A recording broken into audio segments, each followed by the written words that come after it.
barya na hindi mo aasahan na may mayroong matataas na halaga. Opo mga coin collector, unawain nyo pong mabuti para malaman nyo po kung ano yung mga barya na hinahanap natin sa ngayon. Umpisahan po natin dito sa 5 centimo coin mga ka-coin collector. Dito po sa 5 centimo coin, mayroon po tayong hinahanap na trial coin mga ka-coin collector. At yun nga po ay pwedeng magkahalaga ng halagang 5,000 pesos. Basta po sa ganitong 5 centimo trial coin. At ang sumunod naman po ay yung 10 centimo na ganito po mga coin collector.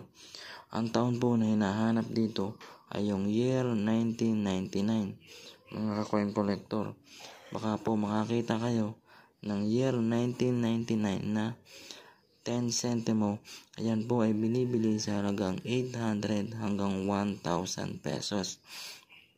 At dito naman po mga coin collector, sa 25 centavo NGC coin, ang binibili po dito ay yung year 2017 mga coin collector.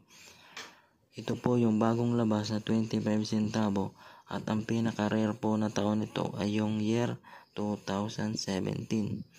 At ang sumunod naman po ay yung 25 centavo na luma po, yung kulay dilaw. Ito po ay binibili sa halagang 1,000 hanggang 1,500. At ang taon na po na binibili dito ay year 2006 mga coin collector. Baka po makakita kayo ng ganitong year 2006 ay binibili po ito sa halagang 1,000 hanggang 1,500. At ang sumunod naman pong barya na binibili ay yung 1 peso BSP series. Ito po ay napaka-rare na talaga at kakaunti lamang po ang nakakita ng barya na ito.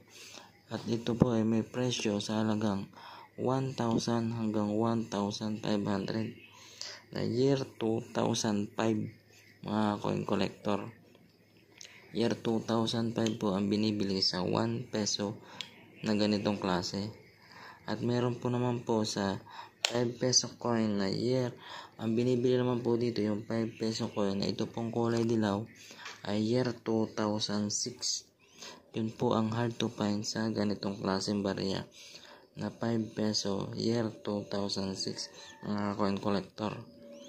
At sa 10 peso naman po na BSP series, ang binibili naman po ay yung year 2007 at year 2009. Kung makakita po kayo ng mga gantong barya, ay huwag po kayo mahihiyang mag-message o magpadala ng chat sa ating messenger o sa ating FB page.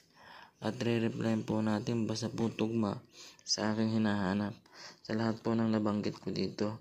Ayan po, check nyo pong maigi ang ating nabanggit at yan po ay mga hard to find.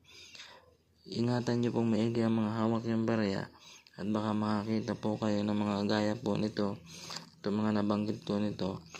Yan po ay mga hard to find na talaga. At binibili po sa mataas na halaga. At depende rin po yan sa mga kondisyon ng inyong mga barya.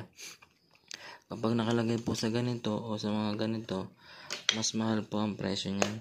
Pwede po yung bilhin sa inyo na mas mataas. Sapagkat yan po ay ibig sabihin po niya iningatan yung inyong barya, kaya po tataas po ang value niyan.